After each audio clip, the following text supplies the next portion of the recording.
सोगर तहसील क्षेत्र के महता बाजार गांव में नवयुवक मित्र मंडल द्वारा आयोजित संत सुरक्षा मिशन के तत्वाधान में आयोजित 3 दिवसीय श्री राम कथा में दिल्ली से पधारे संत विचारदास जी महाराज व मुरादाबाद से पधारे संत कैलाश जी महाराज के द्वारा सत्संग से पूरा पंडाल श्री राममय हो गया। इस दौरान डुमरियागंज विधायक, जिन्हें भगवा विधायक के रूप में भी जाना जाता है, राघवेंद्र प्रताप सिंह ने कहा, धर्म और समाज की सुरक्षा के लिए शस्त्र रखना जरूरी है। कार्यक्रम में पहुंचे भगवा विधायक राघवेंद्र प्रताप सिंह, भाजपा जिलाध्यक्ष गोविंद माधव ने सपा, कांग्रेस व आम आदमी पार्टी पर निशाना भी साधा। आइए जानते हैं कार्यक्रम के दौरान भगवा विधायक राघवेंद्र प्रताप सिंह ने क्या कहा।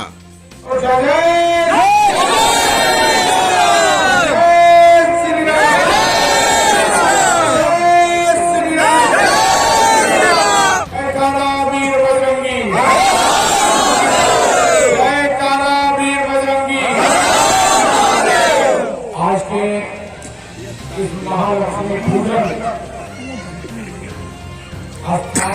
कार्यक्रम के बगल में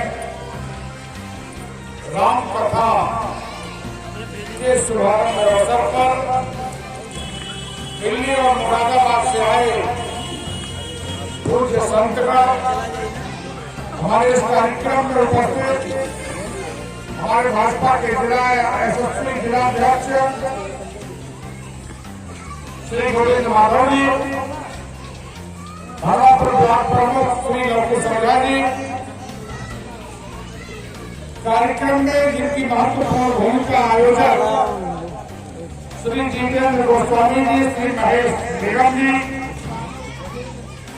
संजीव गिरी जी, श्री मनोज पांडे जी, प्रमोद निगम जी, सौकी लाल जी, विनोद दत्ता जी, प्रहलाद निगम जी, लालजीत पुरी जी संचालन कर रहे योगेंद्र जायसवाल जी, इस कार्यक्रम में उपस्थित हमारे हिंदू वाहिनी के जिला महामंत्री द्वय अजय सिंह जी, प्रकाश जायसवाल जी, अरुण मिश्र जी, राजू यादव जी, मनोज पांडे जी, सोमनाथ मौर्य जी, सुखदेव शर्मा जी, राजू शर्मा जी, शिवा शर्मा जी, संतोष पासवान जी, दिलीप सिंह जी, दिलीप गौर जी, ऋषभ सिंह जी, सभी भाजपा हिंदू वाहिनी के सभी कार्यकर्ता एवं पदाधिकारी बंधुओं, पीछे आए हुए सभी श्रद्धालुगण,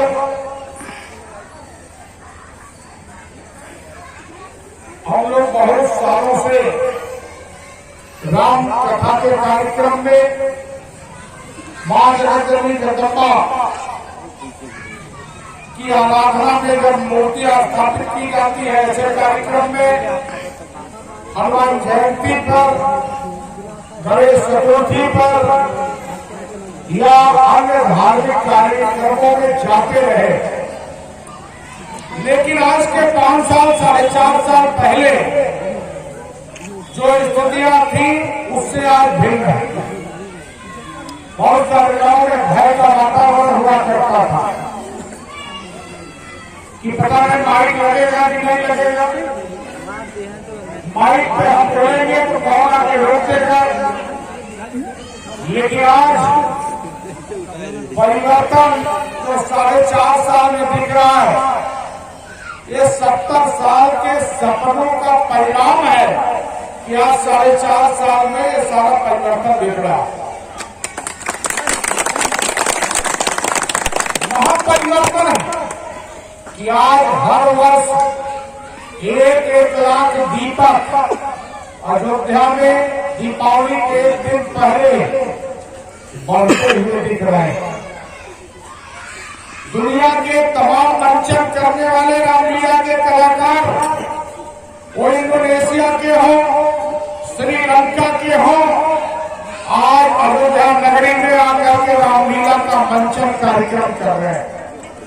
हम दुनिया को क्या जाने, हमारे डुमरियागंज में 50 ऐसे गांव थे। जब मैंने 4 साल पहले मूर्ति स्थापना दुर्गा जी में बैठवाना शुरू किया और जब उस गांव में जाता था तो महिलाएं, बच्चे और बेटियां नाचती थी।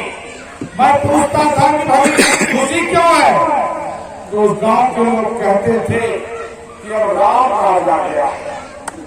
योगी के मुख्यमंत्री बनने के बाद हम लोग भी सपना देखा करते थे कि क्या डुमरियागंज के रीवा में, तिलगड़िया में, अवसानपुरिया में, ऐसे ऐसे बहुत सारे गांव या आपके भिखरिया में, ऐसे गांव में क्या हम लोग कभी मूर्ति बैठा पाए? लेकिन नहीं, आज राम राज की शुरुआत दिख रही है। कोई मूर्ति वाले को कोई व्यवधान नहीं डाल रहा, कोई मूर्ति वाले के पंडाल में कोई उपद्रव मचाने का काम नहीं कर रहा। और हम पूरे प्रदेश में, विशेष रूप से उत्तर प्रदेश में, सारे धार्मिक स्थलों का जीर्णोद्धार करने का भी काम कर रहे हैं।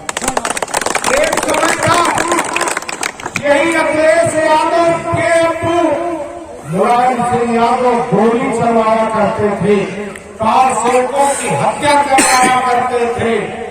एक समय था कि यही कांग्रेस पार्टी के लोग, इसलिए बता रहा कि याद रखो, हम लोग भूलते बहुत। मोहम्मद गोरी को पृथ्वीराज चौहान ने 16 बार माफ किया था, लेकिन 17वीं बार जब पृथ्वीराज चौहान को बंदी बना लिया मोहम्मद गोरी, तो क्या मोहम्मद गोरी ने पृथ्वीराज चौहान को माफ किया? नहीं किया। नहीं किया ना? याद रखो, ये माफी देने वाली आदत छोड़ दो।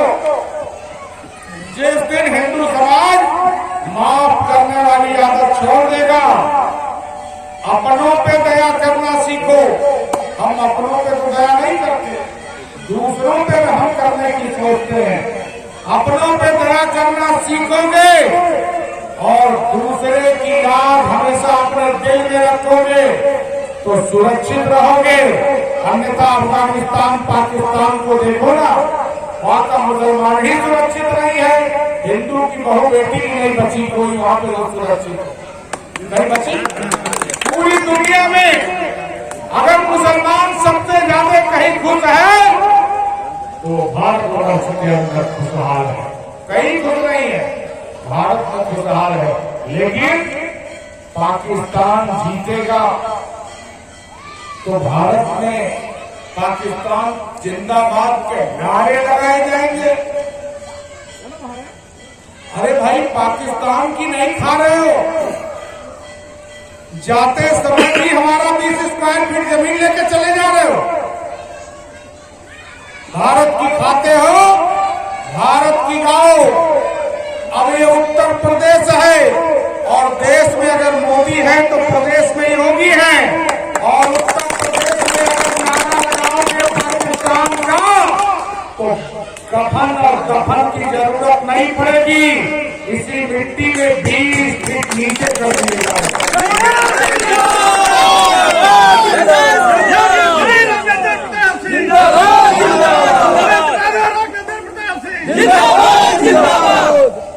कुछ विरोधी कहते हैं कि मोदी जी ने कहा था 6 दिन आएंगे, क्या 6 दिन आ रहे?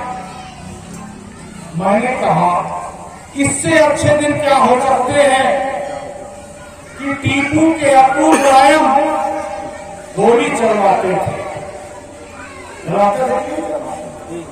प्रियंका गांधी की अम्मी कहती थी राम तो कोई चरित्र ही नहीं था, राम तो काल्पनिक थे। आज प्रियंका गांधी अयोध्या में दर्शन करने आ रही है कि नहीं? ये केजरीवाल कहता था कि उस राम मंदिर के स्थल पर कहानी सुनाता था कि मेरी नानी बड़ी दुखी थी, कहीं कि किसी को पीड़ा पहुंचा के राम मंदिर नहीं बनना चाहिए। आज भगवान राम से आशीर्वाद लेने आ रहा है कि नहीं? एक पत्रकार ने पूछा कि विधायक जी बताइए, ए वसीमुद्दीन ओवैसी क्यों आया था अयोध्या? तो मैंने कहा देखो, वसीमुद्दीन ओवैसी तो बड़ा विद्वान आदमी, उसकी हम निंदा नहीं करते, वो पढ़ता है, उसको ज्ञान की प्राप्ति हो गई, और जब ज्ञान की प्राप्ति हो गई तो अयोध्या आया। भले भगवान राम के मंदिर में नहीं गया, लेकिन अयोध्या की मिट्टी को प्रणाम किया और दूसरे जिले में जाकर के चुनाव का श्रृंखला किया।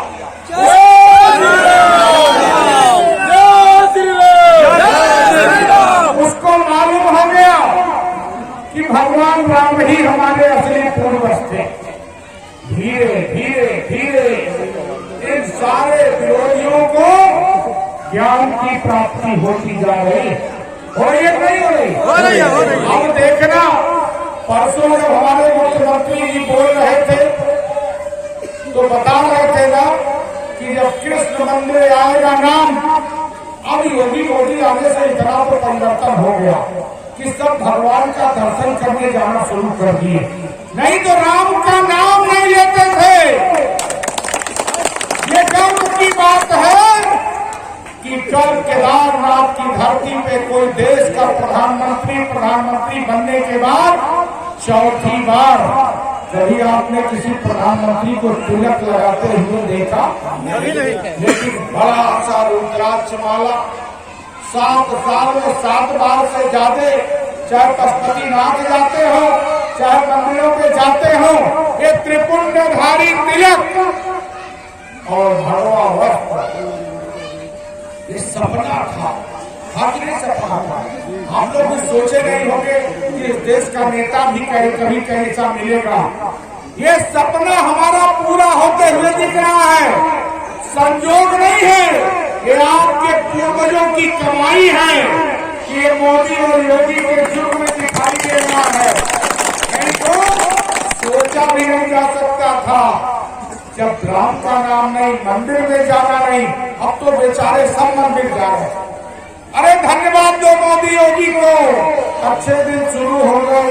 ये बेचारे धीरे धीरे कहेंगे कि अब हम चारों धाम भी करेंगे। तो भारी कोई टोपी लगाते थे, रोजा इफ्तारी आता था।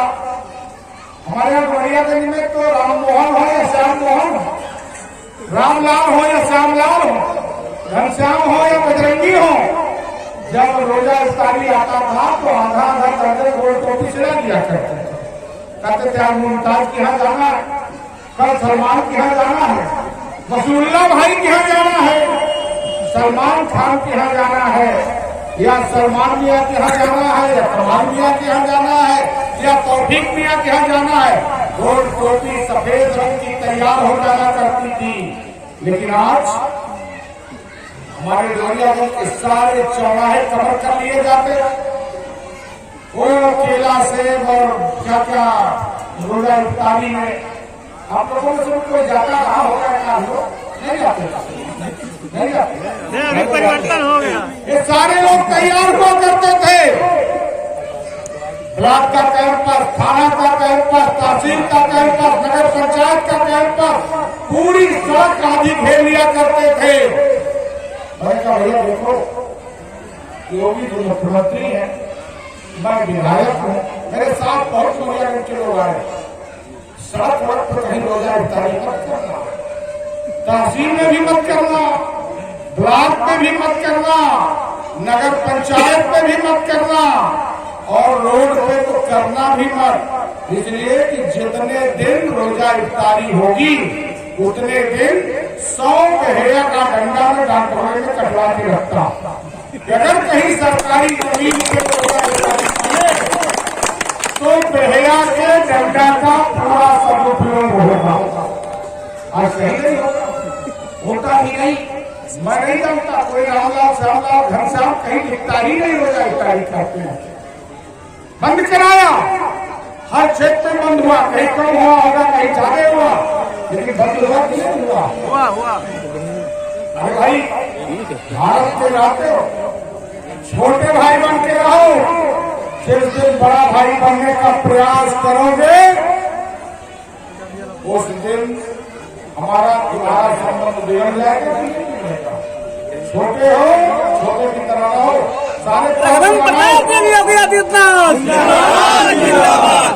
सारे पर्व मनाओ, खुशियां मनाओ, लेकिन दायरे में रह करके। एक कांग्रेस का जिला अध्यक्ष है, जिसे हमारे जिलाध्यक्ष है, भाजपा के जिलाध्यक्ष, कांग्रेस का जिलाध्यक्ष है।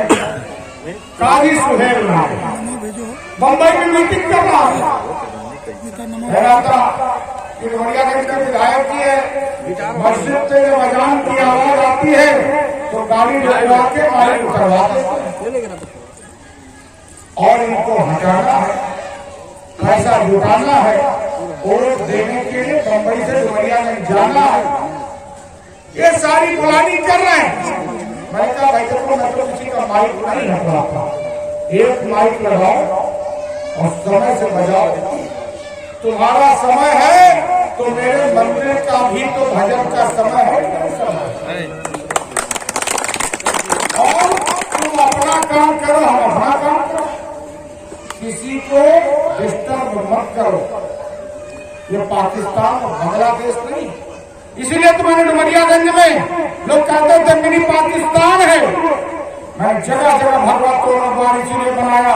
पंडित राम प्रसाद बिस्मिल चंद्र आजाद, सुभाष चंद्र बोस, सरदार पटेल, महाराणा प्रताप, वीर शिवाजी, महाराजा सुहेलदेव और सारे महापुरुषों के नाम पे भगवत को भगवान बनवाया।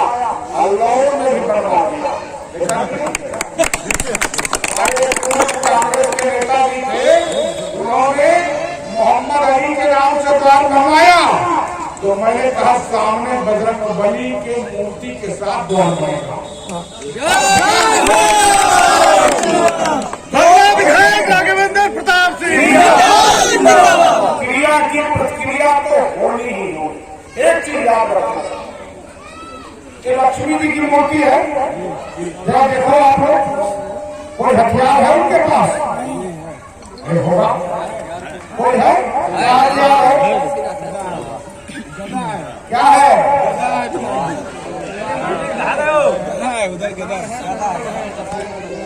क्या है? तलवार है, तलवार है, गदा है, तलवार है। अच्छा कोई देवी देवता बताओ जो बिना हथियार के हो? कोई नहीं है। दो संदेश हमारे देवी देवता देते हैं। एक संदेश होता है समरसता का, कि आपस में कोई छोटा बड़ा नहीं हो सकता, वो छोटा बड़ा होता है कुछ। अब आप सोच लो इस देश में सबसे बड़ा योद्धा कौन हुआ था? जाने नहीं बोलेंगे सबसे बड़ा योद्धा कौन हुआ था? महाराणा प्रताप। भगवान धरती पे मोहरों से लड़ने वाले में कौन योद्धा हुआ? महाराणा प्रताप। महाराणा प्रताप के पूर्वज थे राणा सांगा, और राणा सांगा का गुरु कौन था? थोड़ा ही बताऊंगा। हमारे छोटे बड़े का भाव मुगलों से शुरू हुआ, अंग्रेजों ने और बढ़ाया, सत्ता किया। राणा सांगा के गुरु थे संत रविदास, और रविदास किस घर में पैदा हुए थे? किस घर में पैदा हुए थे? चमकटिया परिवार में पैदा हुए, अनुसूचित परिवार में पैदा। मीराबाई भी राणा खानदान की थी, लेकिन उनके भी गुरु कौन थे? संत रविदास थे। अगर उस समय छुआछूत होता तो क्या चमकटिया परिवार में पैदा हुए व्यक्ति को राणा सांगा या मीराबाई गुरु बनाती? नहीं। ये चीज हो, क्योंकि ये मूल विषय है। देवी पाटन मंदिर कितने लोग गए हैं? वहां के महंत को कितने लोग मिले हैं? कितने लोग मिले हैं? कितने लोगों ने पैर छुआ है? उनसे पूछा कि किस जाति के हो?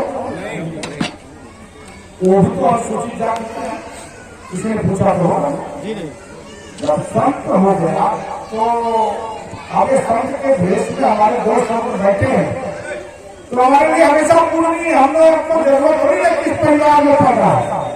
संत की कोई जाति नहीं होती, और हम लोगों ने प्राचीन ने पहले सिद्ध किया, दो चीज से ऊपर अगर रहे तो हिंदू समाज बच जाएगा, छुआछूत और अपनी सुरक्षा के लिए हमेशा तैयार रहना। जो अपनी सुरक्षा नहीं करेगा, हमारे राम हो, कृष्ण हो, शिव हो, दुर्गा हो, काली हो, कोई ऐसा देवी देवता बताओ जो परमात्मा रखता हो और यही संदेश देता है कि अपनी सुरक्षा के लिए हमेशा तैयार हो। जो अपनी सुरक्षा नहीं कर सकता वो परिवार की सुरक्षा नहीं कर सकता, जो परिवार की सुरक्षा नहीं कर सकता वो समाज की सुरक्षा नहीं कर सकता, गांव की सुरक्षा नहीं कर सकता, और जो अपने गांव की सुरक्षा नहीं कर सकता वो देश की क्या सुरक्षा करेगा, कर पाएगा। इसलिए दो चीज इस पर्व पर अपने घर में जो अपने माँ बाप की सेवा नहीं कर सकता तो उसका घर खुशहाल रहेगा, रहेगा। मैं देखता हूँ बहुत सारे गाँव में 12-14 मंदिर मैंने जीर्णोद्धार कराने का संकल्प लिया जो लिया गया, जिसमें 800 साल पुराने मंदिर, ऐसे अद्भुत मंदिर। लेकिन क्या हम सड़क पे खड़ा होकर के 2-2 रुपए का उपहार खाएंगे, 20 रुपया खर्च करेंगे, 4 वाले मिलेंगे तो 10 कप चाय पिला लेंगे, 50 रुपया खर्च कर देंगे। लेकिन 1 रुपया मंदिर की सुरक्षा के लिए, उसकी व्यवस्था के लिए इकट्ठा करने में नारी सब ज्यादा जाते हैं। सही है। उस गांव में हम जाते हैं तो कहिए मेलों के लिए लगवाएंगे तो आप बताओ। जब अपने घर में सास ससुर, मैं महिलाओं से कहता हूँ, पिता और माता की कोई सुख अपना बेटा नहीं दे सकता तो परिवार खुश नहीं से हो सकता, और गांव में मंदिर अगर रोएगा उसकी रंगाई पुताई नहीं होगी तो गांव में खुशहाली आएगी नहीं आएगी। 1-1 रुपया रोज इकट्ठा करो, 100 रुपया इकट्ठा होगा तो साल भर में, महीने में 3000, साल भर में कितना यार, सब अखिलेश के जमाने में पढ़े होगा नहीं बता पा रहे, आपको पहले पढ़े रहो। 36,000 हुआ कि नहीं हुआ? हाँ सही है। और एक चीज और बता दूं, कभी भी प्रयास मत करो कि मंदिर में किसी बड़े पैसे वाले का पैसा मत दिया। मंदिर में खून पसीना का पैसा एक घर का लगना चाहिए। जैसे गणेश लक्ष्मी, मैं तो दुर्गा जी के पंडाल में जाता हूँ, जब कभी कभी भोले भट्टे जल्दी जाता हूँ, कितनी मूर्ति का बहुत लोग क्या करते थे, समाज को बुला के, समाज को बुला के, साहब को बुला ले, हम कहते थे भाई देखो, जिस मूर्ति पर इन हरामखोरों का पैसा लगेगा, जिस मूर्ति पर मांस खाने वालों का पैसा लगेगा, जिस मूर्ति पर गौ माता को काट कर कमाई करने वालों का पैसा लगेगा, और जिस मूर्ति पर हरामखोरों का पैसा लगेगा, उस मूर्ति को बैठाने वालों को कोई लाभ नहीं होगा, नहीं होगा। इसमें का ध्यान किया करो। किसी भी मंदिर में अगर मंदिर बनवा रहे हो तो वह भी विचार करो कि पैसा किसका लगा रहा है, अपनों का लगाओ, मेहनत का लगाओ, खून पसीने का लगाओ। जिस गांव में मंदिर खून पसीने से बनता है वहाँ भगवान बिना बुलाए आके बैठ जाते हैं, और जिस गांव में मंदिर के भूमाफियाओं का पैसा, तस्करों का पैसा, तस्करों का इसलिए तस्करों का पैसा, गलत काम से कमाया गया पैसा लगेगा। रोज पंडित जी से कितनों पूजा कराओ, भगवान और मंदिर में चकते ही नहीं। सही है कि सही है। तीसरी चीज अंतिम से बात कहा था, अपन विराम दो। हमारे यहाँ जो काली जी को माना, अच्छा देहाती भाषा आप लोग समझ लो, हमारे देहाती है जो हमारे यहाँ काली जी के मानेला, जो बिहार जी के मानेला, जो समय माई को मानेला, जो धर्म बाबा का भी मानेला, जो दुर्गा जी के, जो बजरंग बली के, जो शिव जी के। वही तरह हम नहीं लोग ऐसा बात है ये भगवान बुद्ध के भी माना वो हम फिर भगवान होते हैं। कुछ लोग लगा बात है भेदभाव करे हमन को घाटे करते कमजोर करे करते। हमारे गांव में जब समझ आई तो पूजा करेंगे तो बुरा मानेगा। तो बुद्ध को अगर कोई पूजा करे हम कहे बुरा माने भाई नहीं माने चाहिए। बुद्ध के पूजा भारत अवतार कहे गए तो हमें आपस में जोड़े था। वहां में से कुछ लोग ऐसे बात है जो बुद्ध के नाम पर पैसा लेके मिलियन से राम दुर्गा काली गाली भी देगा। वो का चिन्हित करो और उन्हें समझाओ कि भाई देखो कि तुम्हारे समाज के प्रवचन करता थे हिंदू सब हो, जैनी हो, बौद्धिस्ट हो, सिख हो, सनातनी, ये चार ही तो है। और चारों के चारों ओम को मानते हैं। ओम को सब मानते हैं, बुद्ध भी मानते हैं, जैनी भी मानते हैं, सिख भी मानते हैं, सनातनी भी मानते हैं कि नहीं मानते। तो सारे के सारे यानी कि चारों माइक तो इधर लगा दिया जोगिंदर जी कैमरा तो मिलिएगा ना पहुंच पाए। ये चारों के चारों ओंकार परिवार मतलब ओम को मानने वाले चारों, तो हम सारे चारों के चारों ओंकार परिवार हैं। हमारा इतना सारा बड़ा परिवार जो न समझ पावे उसको समझाना है। इसलिए बिखरने के लिए बिखराने के लिए बहुत सारे लोग लगे हुए हैं। हम भी वही काम करें तो फिर कोई अंतर है नहीं, अंतर रहेगा ना। इसीलिए बंधुओं एक साथ देखो ये हमारा भाग्य था, हमारी आने वाली पीढ़ियों का भाग्य था कि हमको मोदी जैसा प्रधानमंत्री और योगी जैसा मुख्यमंत्री राघवेंद्र भैया जिंदाबाद। कल्पना करो ऐसा प्रधानमंत्री को देखा था कभी नहीं कि प्रधानमंत्री आवास में उनकी माँ ही सिर्फ भाई है। आज तक कोई भाई, कोई भतीजा, कोई भतीजी प्रधानमंत्री आवास का आनंद लेने को जाए।